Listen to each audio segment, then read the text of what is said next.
no respect for having a bigger boat than them. And there ain't, he got 90 footers. A 90 foot is huge. So it ain't but motherfuckers like Tom Brady and, Bill Belichick with boats bigger than his. So those far and few between. But they'll say what's up until they get past you and they say the flag and then they're like, and I'm like, yo, this is crazy. Thank you for letting me experience this. Wow. Because I would have thought that, all y'all motherfuckers with boats were the same. You still a black boy with a boat. Damn. Yeah, it's scary too because you don't know what they you don't know what they gonna. You just out there. You're right. You know what I mean? Yeah. And this country's a trip. I wish I could. If I was single, I would be out. Like if I wasn't married and I didn't love my wife more than I love myself, I would be out. I don't know where, but I would be gone. Probably in Egypt. I would probably go back to Egypt and live. Like I could. Like the Africa's so dope that I would live in Egypt broke. Damn. Wow. Yeah. And I know that's crazy to say. I would live in Egypt broke and feel better about myself. I mean, better about like my quality of life than I do right now. That's saying a lot in the quote unquote greatest country in the world, but we're actually not. Yeah. But I'm gonna just rock with the slogan. Yeah. For sure. When you talk about living somewhere else, if I had a choice, I would go to fucking Iceland. And I say that because I was over there 5 days, and it's nothing compared to here. Like you could walk down the street and they won't look at you fucking crazy.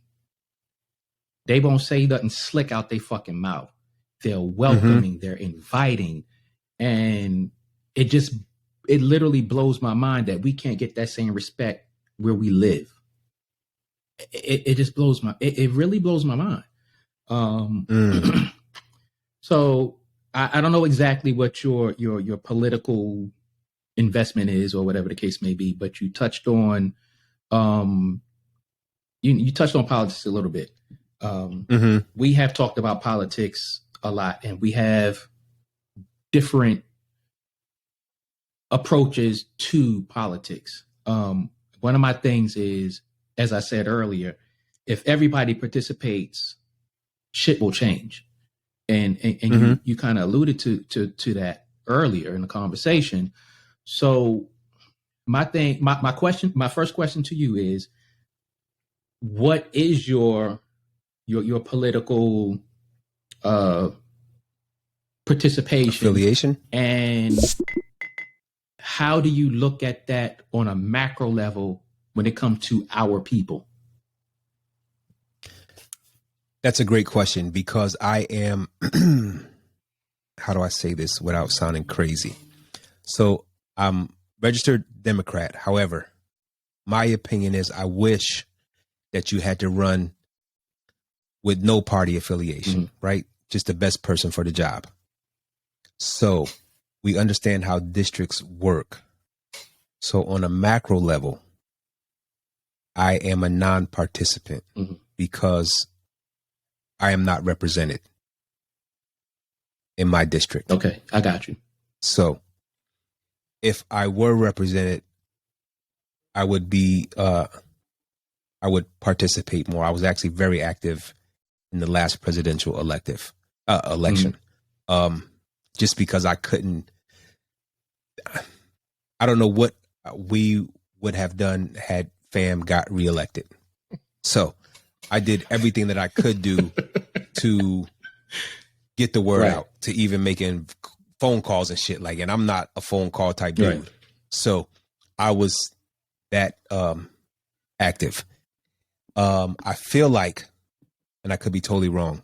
So I feel like we are at the edge of the volcano, and the volcano is bubbling because with some of the elections that took place last night, we are reaching a point where elections will not even matter anymore. How do we get here is very confusing to me. When we're supposed to be a democracy. I worked with a dude who ran for office. I guess you start at like assemblyman or something. And he actually won. And I'm like, shit, that's crazy. I don't feel like I know enough, and I'm not dedicated